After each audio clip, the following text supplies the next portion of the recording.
2025, and we're in the Armory. So I had a lot of stuff going on this week. I won't fill you in all of it right now, but just having a great time. So if you're here for this, check it out. Of course, it's stuff.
There are so many ways that our ancestors walk with us, just as we attempt to walk with them. And some of us are able to connect with them through music, and others through dance, through words and poetry, and others through place, visual art. But some of us find ourselves connected to our ancestors when we crack open the same spices that our ancestors used, that we mix the same ingredients and fill our kitchens with the smells and the tastes of the generations that come before us. Next, we'd like to welcome Jan Parker to share a little bit on how nourishment comes from our ancestors in the form of food.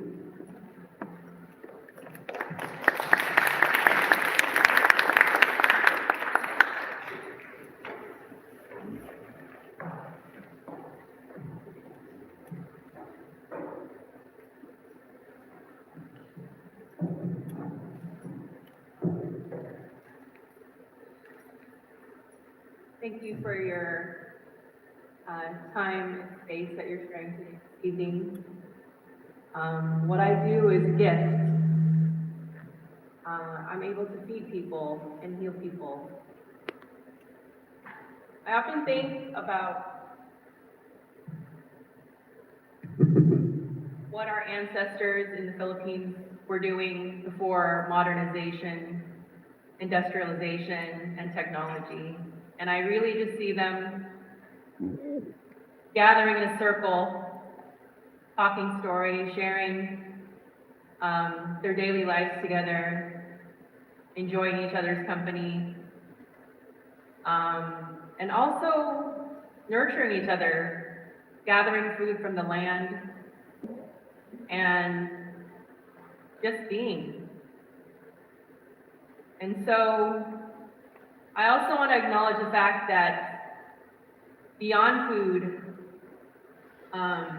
before colonization in the Philippines, we believed in gods and deities. And so some of the gods that we believed in was Bathala, the god of the sun. And I'm going to make a lot of reference to the sun because Filipinos are the people of the sun. We have the sun on our flag, and it's just a very powerful symbol, and it's also a sign of energy. And so some of the gods, Lakapati, the god of fertility, is also what I like to make reference to when I'm cooking.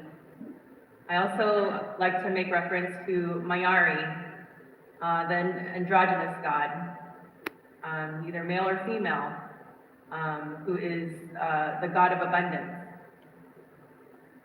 And so when I mention ancestors, I like to feel like they emit their energy through us, whether it's their wants or their wishes. And they also give to us within our ancestral DNA what their challenges were. And so I want to make reference to that and transition into the ancestors that I have. This is my Lola. She is from Manila, and she came from poverty. And basically, she is a Libra like me, but also she was a smart businesswoman. My grandma and grandma owned this piece of property, which is on the corner in Manila.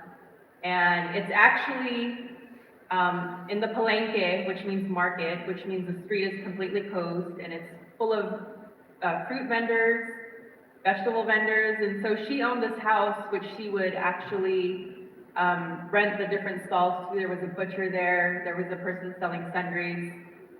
So I would visit her when I was a young child, and I would just witness her in her strength and just the way she treated people with compassion. I remember one time when she was talking to one of the tenants, and she basically was listening to them and sharing their strife and their struggles with not being able to pay their stall fee. And so I witnessed her actually providing a lot of grace. And so I feel like I channel a lot of my Lola. And then on this side is my dad. Oh, I'm sorry, I have to back up. My Lola's name was Teresa Santos Zoleta. And that's who walks with me and protects me as I cook. And this is also my father, Orlando Lopez Garcia. He comes from the province of Philippines, which is known for its culinary talents.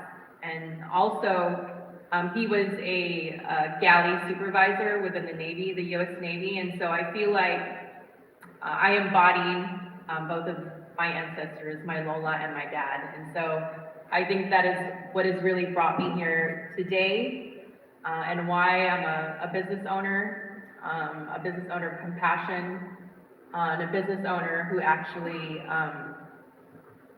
believes in treating people in a non-toxic environment in the kitchen. And so I wanted to also refer to my batok, which is, this is considered ancestral tattoos in the Philippines. And I feel like I get a lot of strength from the ancestral tattoos. What happens with a batok is that there's a practitioner that comes to different people's homes, and you go to their home and they have a ceremony. They call all your ancestors, and basically you are not able to pick your design. The designs are basically chosen by the province that you're from. And so my province is Manila, Tagalog, and then also Pampanga. And so these marks are determinations of what tribe we're from. And the interesting thing about this cultural practice is that you basically have an offering that you offer to your ancestors. And it's a tapping method. And so it's not a needle, it's basically an animal bone. And they take a reed and the animal bone, and then they basically,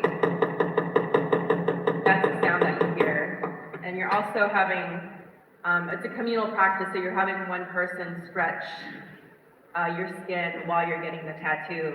And so it's very painful, but I would say the trade for my blood and our ancestors' blood is the protection and the wisdom, and the promise of being a guardian of the culture so that we don't disappear, and the promise of the current generation of taking care of each other, and also for taking care of the future generation to come. And so that is what that is representing. It's given me a lot of strength. And I would say the most interesting thing with the batok is that when I transitioned to become an ancestor, basically my marks will glow, and that's how my ancestors will find me, and we'll all gather together. So I think that's very beautiful and very powerful. Okay, so another practice and an original recipe from the Philippines, which is a very beautiful culture. It's a mix of Spanish, Chinese, Malaysian, and some American influence. But I wanted to share this dish with you because it's an indigenous dish, pre-colonization. It's basically adobo, which is very medicinal. It was used in the past to preserve things because of the high salt, which is the soy sauce and also the vinegar that's used. So when there was no refrigeration, this was used. A lot of Filipino cooking is also pulling from the land, and so you basically have the bay leaf and the peppercorns and then the garlic that create the adobo. And so you all are gonna get a packet of the adobo seasonings. And I also provided a recipe to share with you, a family recipe that you can create at home. So I would encourage you to do that if you have time and energy. But I would like to let you know that I take being a chef very seriously. I know the impact that I have with the people that I feed, because I know that the food is medicinal, and I know that it's an ancestral recipe that I probably can't count how many generations have been cooking this recipe. So when I'm cooking, just like the sun is round, and just how people commune in the Philippines, our pot is also round. And so I'm also making prayers to the people that I feed. As I'm adding the spices, I add the bay leaf, I add the peppercorn. I pray over people's food when I sell it. I want them to know that they're loved, and that they're seen, and that they deserve space. Thank you.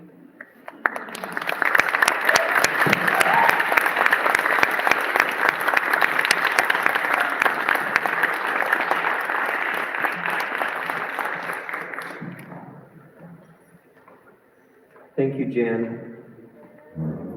Later in the program, we'll hand out the spice packets to everyone, and you have the recipe already in your printed program. Sometimes our connection to our ancestors becomes severed, so we seek